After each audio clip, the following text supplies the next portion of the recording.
Il y a toujours quelqu'un qui t'aime quelque part, même quand tu te sens seul et abandonné. Il est important de revoir qui t'entoure pour t'assurer de trouver la personne à qui tu pourrais confier tes peurs et tes douleurs. Une personne à l'écoute qui a de l'empathie et surtout qui ne jugera pas ce que tu lui communiqueras. Ça peut être ton père, ta mère ou même tes frères et sœurs. Ça peut même être un étranger. Mais dis-le seulement avec celui ou celle en qui tu auras confiance. Tu ne devrais pas te faire plus de mal à le mentionner à une personne qui ne veut pas ton bien. Aujourd'hui, je vais te raconter l'histoire de Scintille. Tu sais, l'étoile du pôle Nord.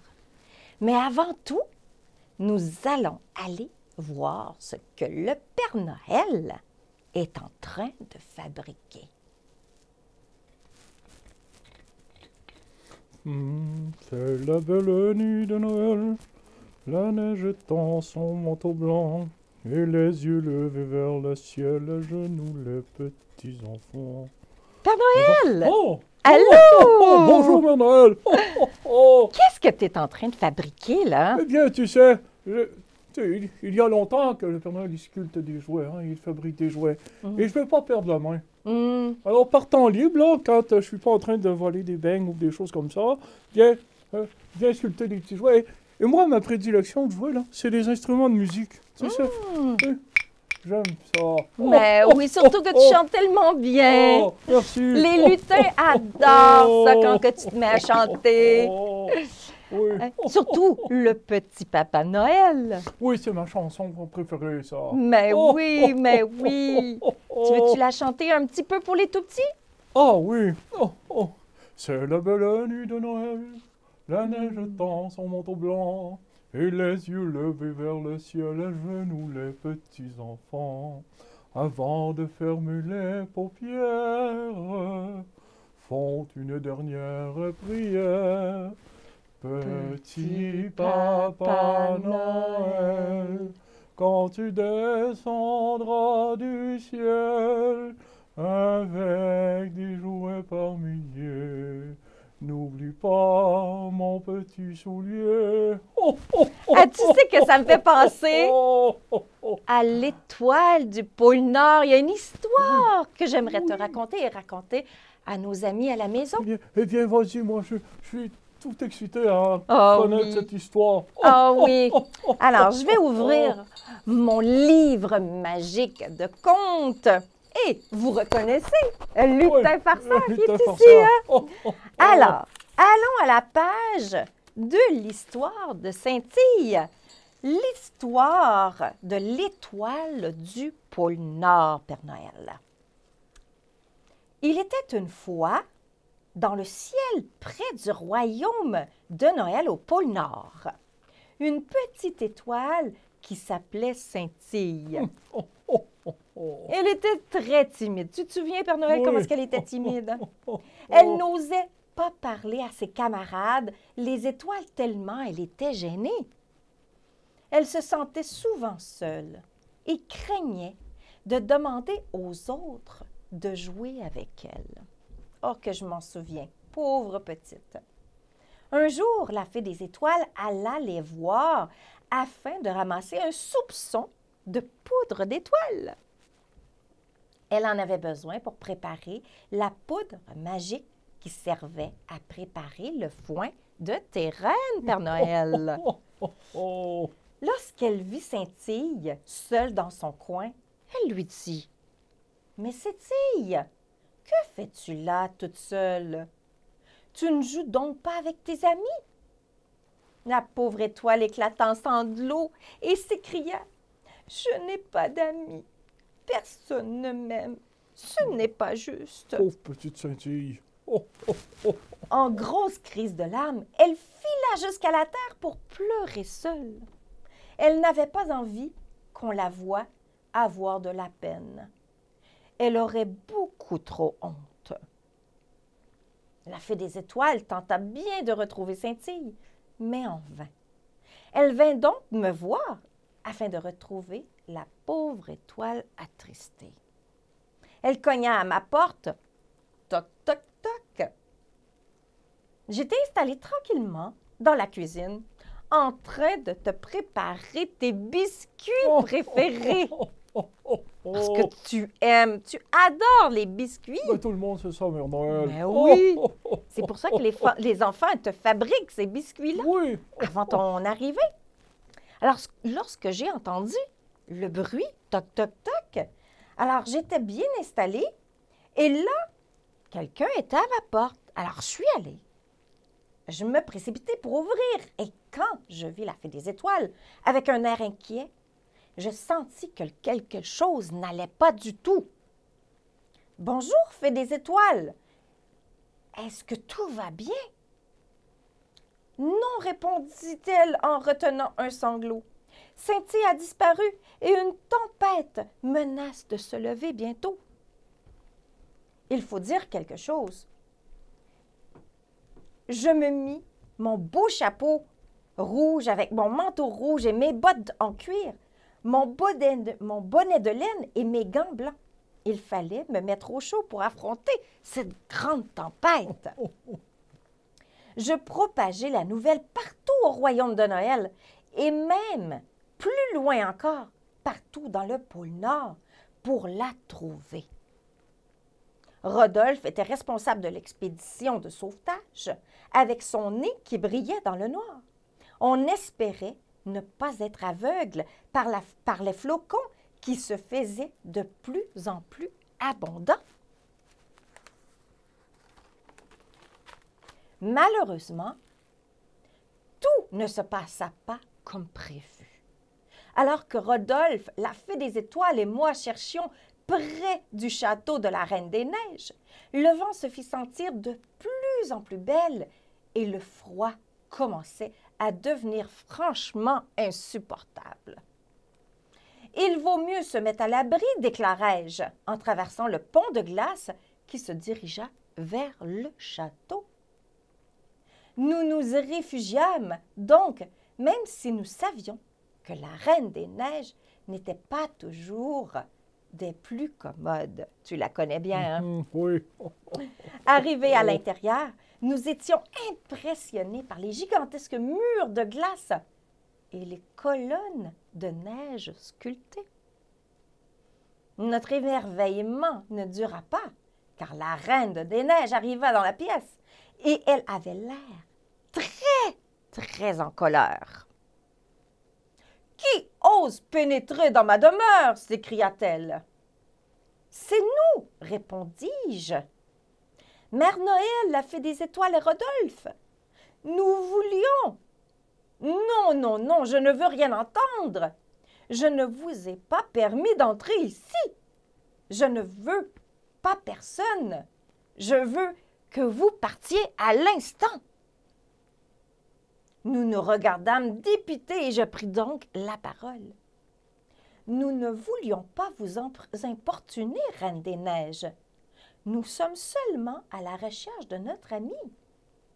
Elle a disparu dans la tempête. La Reine des Neiges s'adoucit alors, réfléchissant très fort. Je n'aime pas qu'on entre chez moi sans permission. En même temps, je ne peux pas laisser quelqu'un dans la tempête, pensa-t-elle à haute voix en faisant les 100 pas. C'est Scintille, l'étoile qui a disparu, ajouta la fée des étoiles. L'avez-vous vue par hasard? La Reine des Neiges comprit alors le sérieux de la situation. Les étoiles qui restent seules sur Terre risquent de perdre leur bel éclat de lumière. Tout le monde le sait. Ben oui. Et Scintille ne faisait pas exception à la règle. La tempête risquait de chasser toute la poudre d'étoiles du corps de Scintille, qui allait alors devenir un simple caillou. Elle nous invita alors à la suivre jusqu'à la salle de son trône, où elle se trouvait avec une immense boule lumineuse. Elle s'en approcha et dit c'est le globe du savoir. Il permet de trouver n'importe qui sur la terre. Elle agita alors les bras autour du globe pour faire apparaître l'image de scintille. Celle-ci semblait avoir très, très froid et elle avait manifestement peur, perdue parmi les rafales de neige. « Oh non! Scintille est en danger! » nous écriâmes. Je demandai alors, « Reine des Neiges, est-ce possible de savoir où elle se trouve? » Elle secoua la tête avec dépit, avant d'ajouter, « Mais je peux venir avec vous. Je ne peux pas venir à bout d'une si grosse tempête, mais je suis capable de dégager le trajet avec mes pouvoirs magiques. » En effet, la Reine des Neiges contrôlait en partie les flocons de neige, ce qui nous permit de continuer nos recherches. Nous n'avions pour seule réponse que l'écho de nos voix qui résonnait au loin. C'est alors que Rodolphe eut une idée. Et si nous prenions le traîneau du Père Noël? La Reine des Neiges se débarrasserait des flocons devant nous, ce qui nous éviterait d'être coincés dans la tempête et nous verrions très haut. Je reconnais bien mon Rudolph. Ah, tu le reconnais, hein? Oui. Il est toujours plein de bonnes idées, Rodolphe. Oui. Mais non, nous ne verrons rien si nous faisons cela, répondit. Non, c'est vrai, mais nous pouvons demander aux étoiles d'éclairer le chemin depuis le ciel, déclara la fée des étoiles. Les étoiles avaient en effet le pouvoir d'éclaircir les nuits les plus sombres. C'est comme ça que tu fais ta traînée, hein? Oui. Autour de la Terre. C'est grâce oui. aux étoiles en partie. C'est grâce aux étoiles. Nous approuvâmes donc cette idée et nous dépêchâmes d'aller à l'écurie pour atteler les reines. La fée des étoiles, elle s'envola vers le ciel pour prévenir les étoiles que nous avions besoin de leur aide. Une fois préparés, Tornade, Danseur, Furie, Fringant, Comète, Cupidon, Tonnerre et Éclair s'alignaient en 2 rangées bien droites avec Rodolphe en tête. Nous étions serrés à 2 dans le traîneau, mais c'était important. Il fallait retrouver Scintille au plus vite. Nous nous élevâmes vers le ciel. De là-haut, nous voyions tout le royaume de Noël. C'était magnifique. C'était ma première fois dans ton traîneau, Père Noël, où je pouvais voir toutes les étoiles scintiller. Oui, ta vue à toi. À moi. Exactement. Parce que tu m'as jamais accordé ce privilège. J'ai dû emprunter ton traîneau pendant que tu étais à la fabrication de tes jouets avec les lutins. Oh oui. Alors, cependant, malgré les efforts de la Reine des Neiges pour dégager la vue et la lumière dégagée par les étoiles, nous ne trouvions toujours pas Scintille. Nous allâmes donc encore plus loin. Nous passâmes par-dessus l'igloo de Balou l'ours polaire. Nous rendîmes jusqu'à la grotte de Fée des Étoiles, puis continuâmes encore plus loin vers les confins de la Terre que presque personne n'avait encore exploré, les amis. Là-bas, nous découvrîmes un paysage spectaculaire. Des cristaux de glace qui pointaient vers le ciel se retrouvaient à perte de vue, Père Noël. C'est extraordinaire. Et au loin, il y avait une douce lueur qui semblait éclairer les cristaux. Nous nous dirigeâmes vers la lumière et nous trouvâmes enfin Scintille qui s'était réfugiée derrière les cristaux. « Scintille !» nous écriâmes. La Fée des Étoiles nous entendit depuis le ciel et descendit jusqu'à nous, puis serra notre amie dans ses bras, ne retenant pas ses larmes cette fois-ci. Après tout, il n'y a rien de mal au fait de pleurer, n'est-ce pas, Père Noël? Non, ça fait du bien. Ça fait du bien, hein? Oui. Il faut laisser place à ses émotions. Oui, il faut laisser sortir ses larmes quand on a de la peine. Exactement. Parce que quand on a de la joie, elles sortent toutes seules. Mais oui! Mais c'est quand on a de la peine, des fois, qu'on essaie de les refouler et on ne devrait pas. Mais on oui. devrait toujours penser que c'est de les laisser aller. Voilà. C'est ça. Mais pourquoi les êtres humains ne laissent pas aller leur peine comme ils devraient? Des fois, je crois que c'est la honte. La honte. Oui, je crois qu'ils ont honte. Mais on en reparlera plus tard. Je continue mon histoire? Oui. D'accord.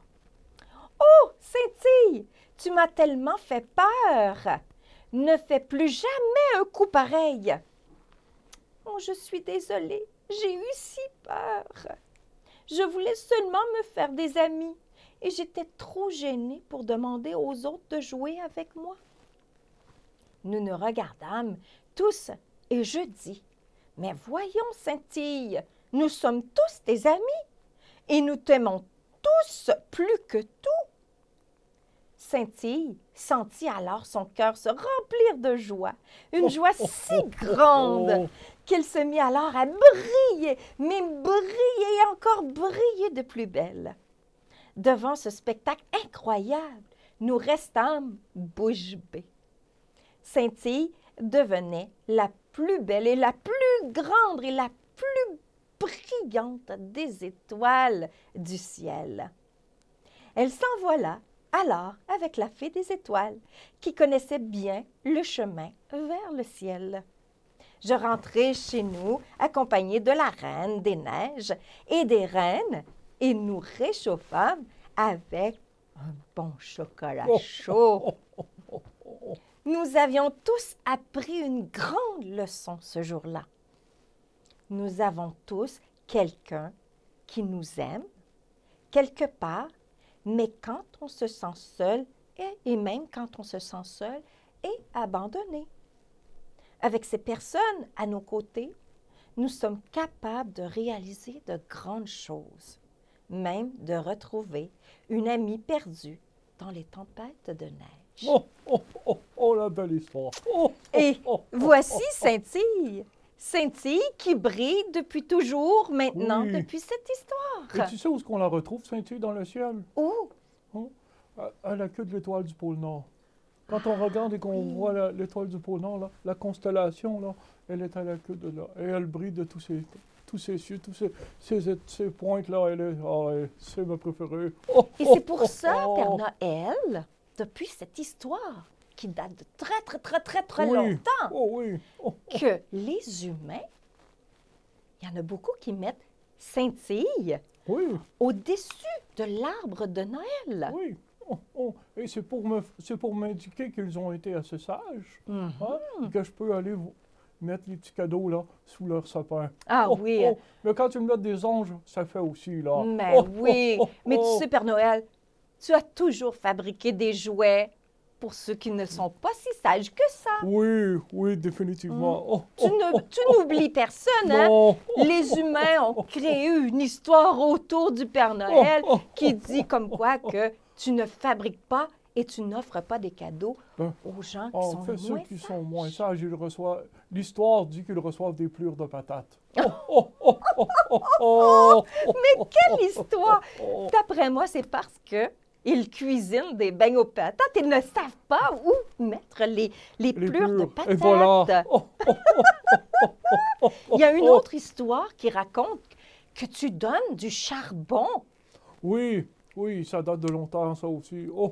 Mais tu sais que les humains ont des drôles d'histoires qui racontent. Hein? Oui. Mais non. Mais c'est correct. Mais oui. Mais tu sais, toi, t'es pas comme ça. Tu aimes tout le monde. Oui, j'ai la chance d'être aimé par 8 milliards de personnes. Hein. Exact.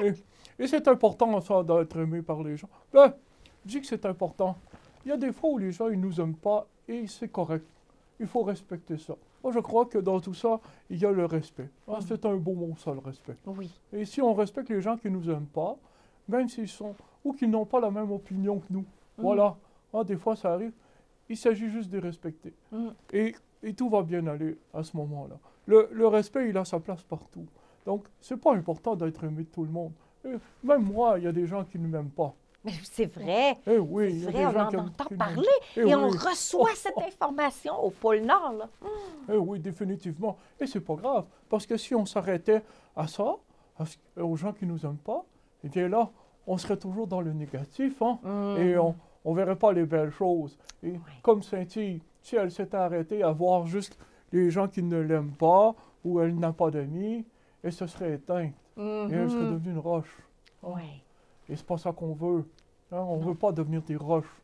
Hein? On veut briller, scintiller, on veut être fier. Et on le dit souvent aussi, là. Il y a quelqu'un qui disait que quand on est seul, c'est là qu'on est avec le plus de monde. Eh bien, oui. Et si on en apprend à s'aimer soi-même. Moi, je m'aime beaucoup, hein. Oh oui, oh oui. Surtout avec un biscuit dans la main. Oh oui, là, je m'aime encore plus. Là, c'est important de s'aimer. Si on s'aime beaucoup, on va briller, on va scintiller. Oui. Et là, les gens vont se coller vers nous. Ils vont apprendre à nous aimer, à nous connaître. Hein? Oui. Et voilà. Oui. Et il faut s'aimer à partir de notre cœur. Parce que c'est lui qui a tout le pouvoir de s'aimer. Effectivement, tout passe par ce petit moteur-là. On dit que oui, là, il a une façon pour... Bon, il pompe le sang, là, on n'embarquera pas dans le médico-légal et ces choses-là, là. Hein? Mais il y a toute la chimie, la magie à l'intérieur de cette petite boîte-là, qui fait que il faut apprendre à l'écouter. Il faut apprendre à le laisser aller. On le disait tantôt dans l'histoire, il faut apprendre à vivre ses peines. Il faut apprendre à pleurer. Il n'y a pas de honte à pleurer. Il faut apprendre à rire. Et voilà, à rire aux éclats. Et avec les lutins, il faudrait que les humains aient tous des lutins dans leur maison. Ils riraient tout le temps. Tous les jours. À tous les jours. Surtout avec Lutin Farceur qui est ici avec nous. Là.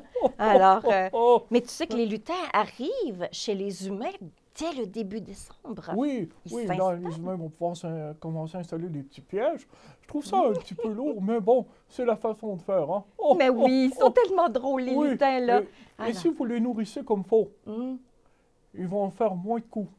Ils vont être moins tannants. Tu crois? Oui, ils aiment les sucreries. Oui, ils adorent les sucreries. S'ils reçoivent des sucreries, là, à ce moment-là, ils vont faire moins de coups. Parce que je sais qu'il y en a là, qui font, qui sont tannants. Hein. Surtout les farceurs. Oui, les farceurs, mais il y en a d'autres aussi, là.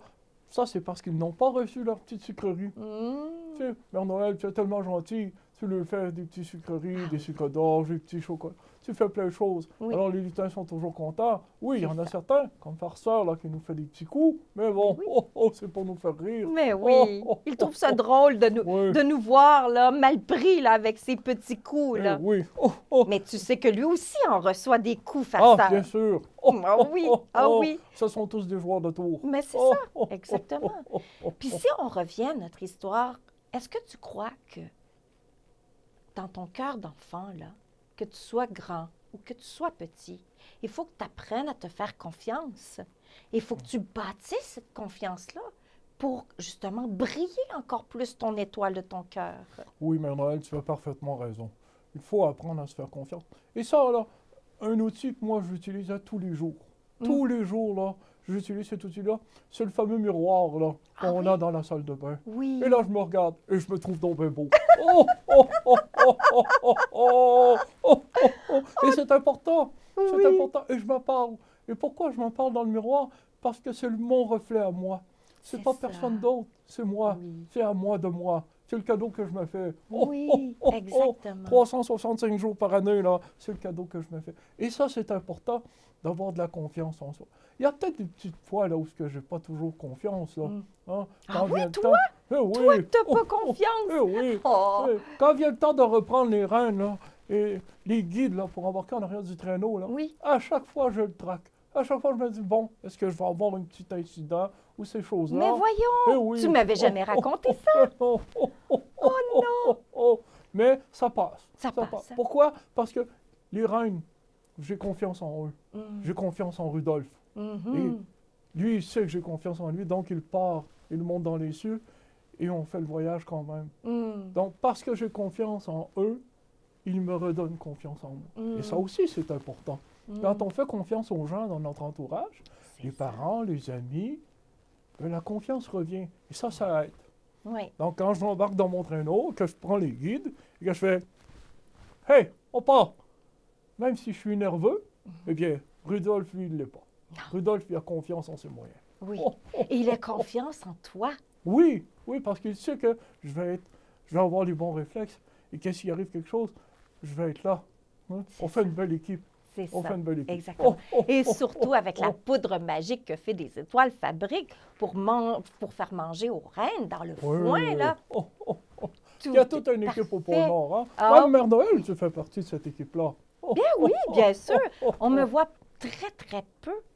Mais cependant, je suis derrière toi, en train de te cuisiner tes biscuits préférés, Prendre soin du ton costume. chocolat chaud, pour que tu puisses avoir chaud et que tu sois bien nourri lors de ton trajet le 25 décembre. Oui. Et tu en manges beaucoup, là, des biscuits et du chocolat chaud toute cette nuit. Alors, il faut que je te donne cette énergie-là de chaleur. Effectivement. Quand tu voles très haut, au-dessus des étoiles, bien, quelquefois, il fait froid. Ah, il fait très, très froid. C'est d'ailleurs pour ça là, qu'on ne peut pas apporter d'animaux. Je sais qu'il y a plein de jeunes qui aimeraient ça avoir un petit chien ou un petit chat ou ces choses-là. Eh bien, non. Parce que quand on vole dans les cieux, là, il fait très, très, très froid. Donc, les animaux, ils ne survivraient pas. Hein? Alors, c'est pour ça. Tu as bien raison. Ben oui. Et là, bien, écoute, si on ne veut pas oublier aucun enfant, on est dans les derniers préparatifs, là. Je vais devoir retourner à l'atelier, hein? Oui. Oui, retourne à l'atelier pour terminer les détails que les lutins ont manqués. Oui. Alors, mes amis, je vous remercie beaucoup d'avoir pris le temps de nous écouter encore aujourd'hui et revenez nous voir parce qu'on a encore d'autres histoires. Bye bye.